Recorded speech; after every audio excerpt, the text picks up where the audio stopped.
शाम के 6 बज रहे हैं और हम सब लोग गांव से दूर, गांव से हम बहुत दूर जंगल की तरफ जा रहे हैं बच्चों को लेकर घुमाने के लिए। और बस अब बच्चे थोड़े शांत हैं, खुश हैं। ये देखो चेहरे पे अलग ही मुस्कुराहट है घूमने की खुशी है। बच्चे थोड़े घर में रहकर थक जाते हैं ना, थोड़ा सा बच्चों को भी ज़रूरी है बाहर घूमना फिरना। इसकी मुस्कान देख रहे हो आप? ये देखो मम्मी, इसके पापा, मेरे भाई, दीदी सब। पापा भी है ना? पापा भी हैं। तो बस सब बच्चों को लेकर चल रहे हैं। तो मैं यहाँ पे आपको कुछ दिखाने वाली थी। यहाँ पे देखो अखरोट का पेड़ है एक, ये देखो ये अखरोट लगे हुए हैं, अभी कच्चे हैं, अभी ये खाने लायक नहीं है। अभी इन्हें आप खाएंगे तो होठ फट जाते हैं, बिल्कुल कच्चे हैं, बिल्कुल कच्चे, इनके अंदर कुछ नहीं होता। कच्चे के साथ साथ ये कड़वे भी होते हैं बहुत। अंदर मिलता है वाइट सा पल्प सा रहेगा, इसका पल्प नहीं मतलब जो अखरोट का वो होता है अंदर का गूदा वो रहेगा, लेकिन वो बिल्कुल वाइट रहेगा और कड़वा, आप उसको मतलब खा नहीं सकते, इतना कड़वा रहता है वो। और अगर आप खाओगे तो आपके पूरे हाथ बिल्कुल काले हो जाएंगे, वो कुछ दिन में फट जाएंगे। मतलब नेक्स्ट डे आप अगर आज खाते हो अभी तो कल सुबह तक खाओगे तो आपके हाथ बिल्कुल काले हो चुके होंगे, फट जाते हैं। और होठ भी बिल्कुल, तो हमने तो बचपन में बहुत खाए हैं, हमें तो एक्सपीरियंस है इन चीज़ों का। और ये भी देखो, ये भी एक अखरोट का पेड़ है। ये भी देखिए पूरे में ये अखरोट ही अखरोट लगे हुए हैं। बहुत सुंदर पेड़ है, बहुत सुंदर। अखरोट पकते हैं अक्टूबर तक, सर्दियों में, मतलब सर्दियों में पक जाते हैं। अक्टूबर में आप इनको हार्वेस्ट कर सकते हैं।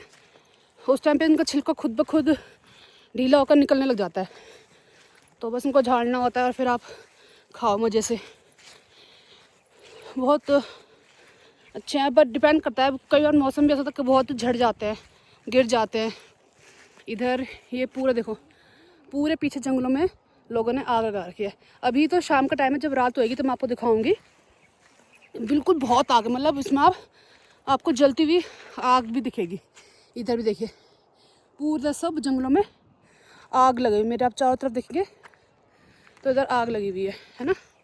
तो मैं शाम को अगर रात का सीन है उसमें दिखाऊंगी, तब आप देखना ऐसा लगा जैसे कि लावा होता है ना, वोल्केनो से निकलता हो लावा, ऐसा जैसे कि गरम गरम लावा निकल रहा हो।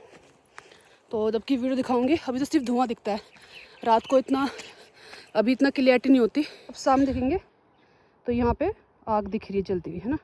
ये किसने आग लगा रखी है? आग लगाने का मेन पर्पस है जो ये आप देखेंगे ना, ये पाइन ट्रीज़ है। हमारी गढ़वाली भाषा में इसको कुल्लू बोलते हैं। कुल्लू के डाले मीन्स पेड़। तो इसका क्या होता है, ये झड़ता है नीचे, और झड़ने की वजह से लोग जंगलों में नहीं जा पाते, फिसलन होती है, गिरने का होता है, तो लोग उसको जला देते हैं और इससे नुकसान भी बहुत है। हम आज सुबह उठे 5 बजे करीब, तो इतना मतलब वो होते ना महक, जलती हुई लकड़ी की, उनकी बहुत महक थी।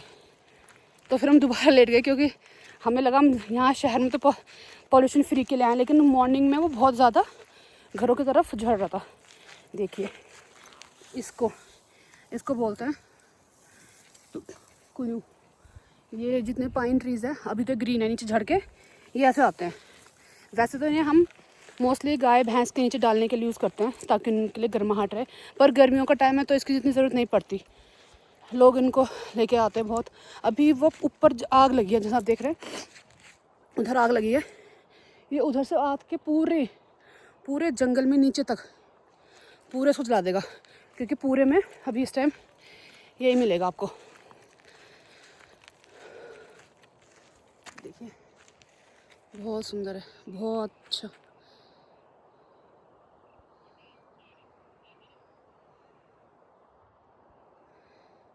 शहर से बहुत दूर सुंदर वादियों में, ये देखिए बहुत अच्छा लग रहा है।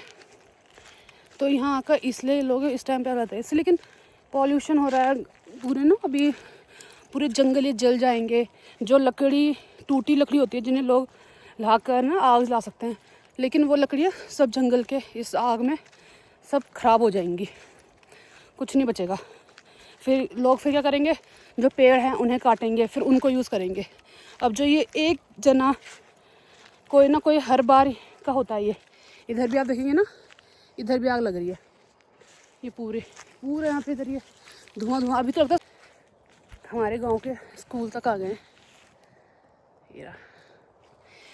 मैं भी यहाँ पढ़ी हुई हूँ, ज़्यादा तो नहीं, पर जितनी मुझे याद है अपनी धुंधली यादों में, अगर आपको पता हो तो पहले टाइम पे तख्ती यूज़ होती थी काली रंग की, तो मैंने उस पर लिखती थी। मैं बहुत छोटी थी मैं, फिर मैं कुछ टाइम फिर कुछ ही मतलब मैं बताऊँ तो मैं थोड़ी बड़ी थी, शायद 5-6 साल की रही होंगी, इतना मुझे ध्यान है। उस टाइम पे तो 5 साल का 6 साल के बच्चे को स्कूल में डालते थे, तो मैं 6-7 साल की थी, मैं यहाँ पढ़ती थी। फिर मुझे मम्मी पापा अपने साथ शहर ले गए दिल्ली, फिर मैं वहाँ पढ़ी।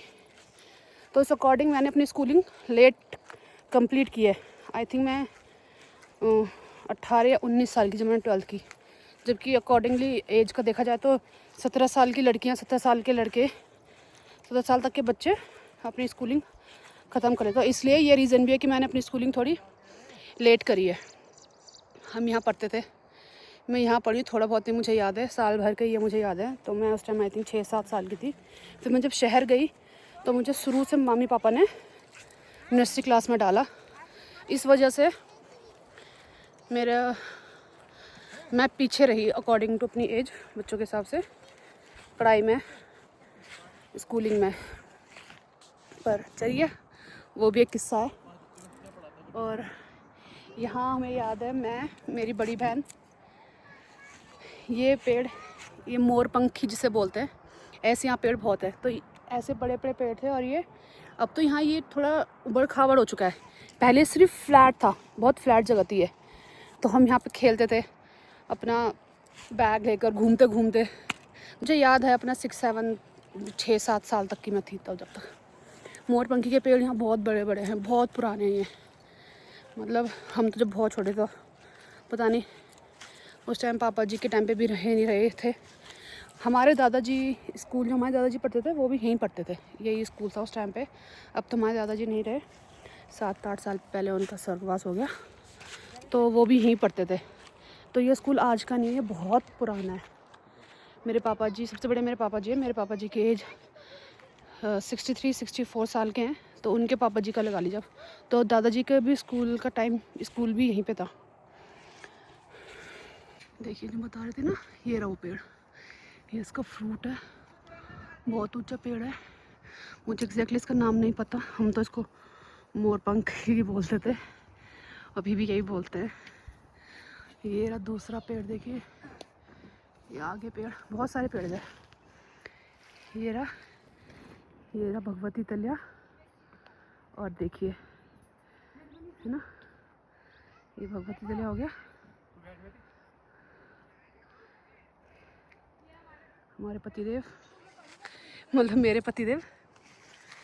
और ये रही मेरी दीदी अपने बच्चों को दिखाती हुई कि मैं यहाँ स्कूलिंग करी है। खुद इस स्कूल में पढ़े थे, और आज देखिए मेरी बेटियाँ, ऐसा लग रहा है जैसे हाँ इनको पढ़ना हो। इनको देखिए, हाँ जी, हाँ जी, हाँ, ये बता रही है मम्मा। ये देखिए, वैसे तो ये आर्टिफिशियल फ्लावर है शायद, हाँ जी आर्टिफिशियल ही है। ये वो पेड़ देखिए, कितने बड़े पेड़ है ये रे। अब ना सब शहरों से, सब गाँवों से लोग शहरों में शिफ्ट हो गए, तो यहाँ अब बच्चे भी नहीं आते। पहले यहाँ इतनी भीड़ होती थी स्कूलों में, और अब आप देखेंगे तो इन स्कूलों में 4-5 बच्चे, ज़्यादा 10-12 बच्चे नहीं रहे। राजकीय प्राथमिक विद्यालय कमलिया वल्ला, हम तो सब बड़ा बोलते हैं, लेकिन कागजों में इसका नाम बड़ा वल्ला है। ये देखिए मेरी बेटी बहुत खुश है, बहुत। बच्चों को मिट्टी से जोड़ना, इससे बच्चे मिट्टी से जुड़े रहते हैं।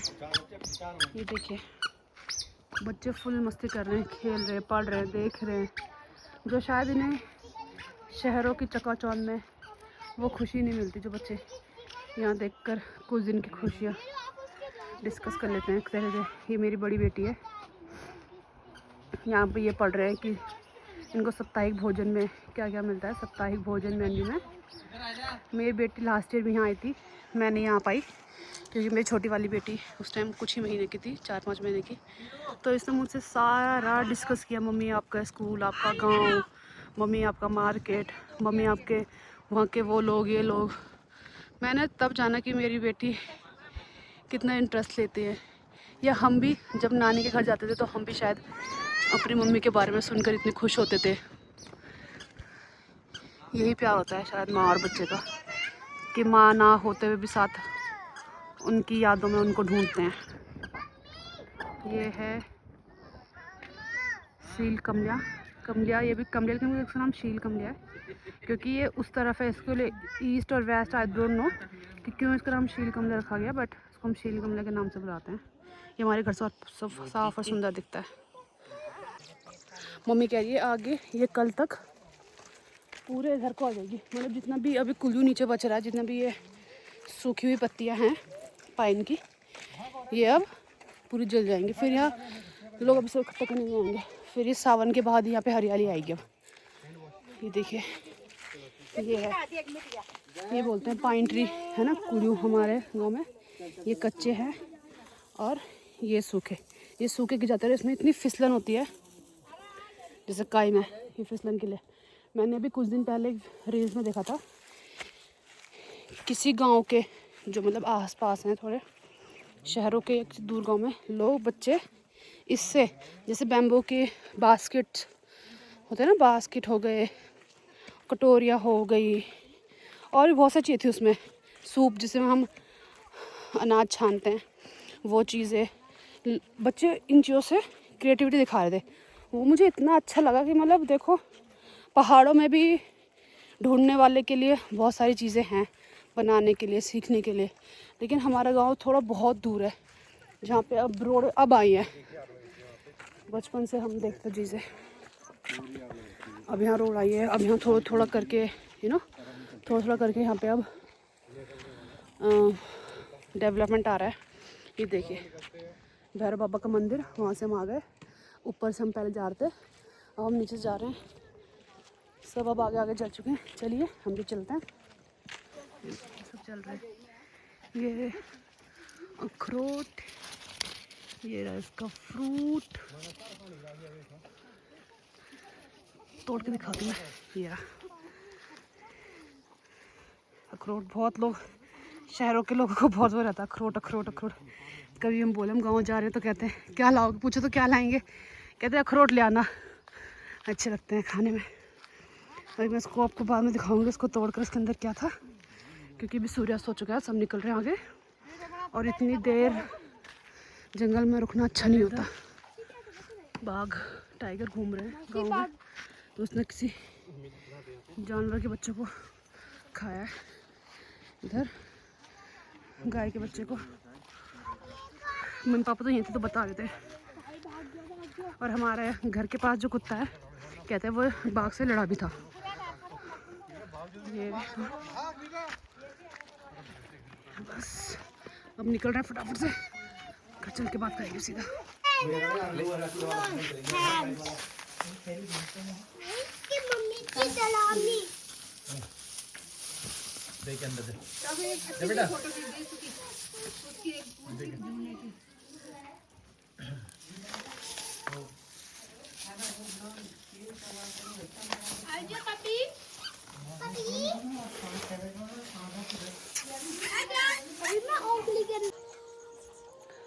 अब रात के 9:45 हो गए, लाइट नहीं थी हमारे इधर, आज लाइट भी जा रही थी बार बार। तो नीचे दीदी खाना बना रही है, यहाँ पे नीचे दीदी खाना बना रही है। और ये देखिए, मैं कहती ना आपको आग लगी हुई है, धुआं धुआं, ये देखिए लग रहा है जैसे कि जैसे लौ मशाल लेके लोग जल रहे होंगे, जा रहे होंगे कहीं। ये जहाँ पे हम शाम को थे, ये बिल्कुल पहाड़ी के बिल्कुल पास में आने वाली है आग, यहाँ पे स्कूल था। और देखिए यहाँ देखिए पूरी मतलब जंगलों में इसमें काफ़ी चारों तरफ, इधर भी और इधर भी है ना, इधर इधर ये हमारा पूरा गांव। और यहाँ देखिए, यहाँ तो बहुत तेज़ लग रही है। एक तो हवा भी चल रही है ना, हवा की वजह से भी ज़्यादा ही लपटें जोर मार रही हैं।